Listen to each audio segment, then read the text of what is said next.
I want to hear from the member for Boothby. Thank you, Mr Speaker. My question is to the Minister for the Environment and Water.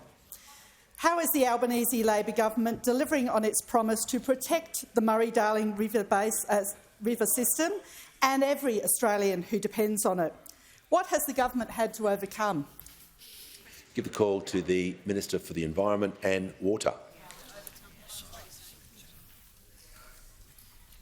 Thanks so much, Mr Speaker, and thank you so much to the member for Boothby for that question. I know that as a proud South Australian, she is absolutely committed to seeing the Murray mouth open to the sea and water flowing right through the Murray-Darling Basin system. For the 3 million Australians that rely on this river system for their drinking water. For the 2.3 million people who live in the basin, and for the industry, the farmers, the First Nations peoples, the towns, the communities that depend on this water, this is a very important day.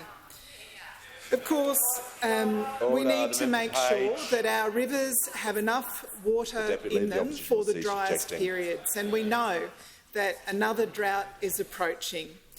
It's really interesting to hear the interjections and the hostility from those opposite. They are in a complete bind on this, because on the one hand they keep saying that they support the Murray-Darling Basin Plan, but with every word and every action they have opposed the delivery of this plan.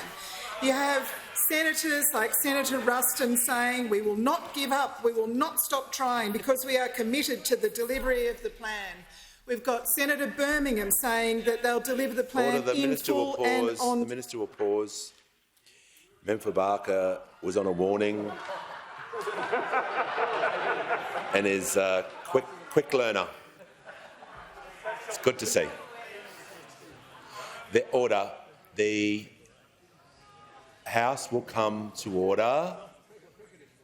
Question was heard in silence. The Minister will also be given the same courtesy. Thank you, Mr Speaker. We had the member for Sturt and Senator McLaughlin just weeks ago saying that they support buybacks and support the 450 gigalitres being delivered. And yet, at every opportunity, they have voted against it. We had the member for Sturt voting against the delivery of the Murray-Darling Basin Plan today. The Deputy Leader of the Opposition is now warned. So that means, just pause, Minister, if the Deputy Leader Opposition continues to inject, she won't be here for question time either. She's going to have silence for the remainder of this answer.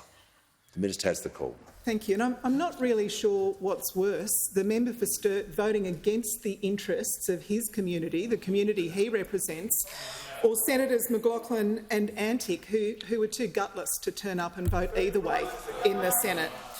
So, Mr Speaker, today is a very important day for the delivery of the Murray-Darling Basin Plan. We achieved a lot when we were last in government. Communities worked hard to achieve the outcomes in that Murray-Darling Basin Plan, and then for 10 years we were on a go-slow. For 10 years nothing happened. Today, with the passing of this legislation, the Murray-Darling Basin Plan is back on track. It's important for communities and it's great for the environment.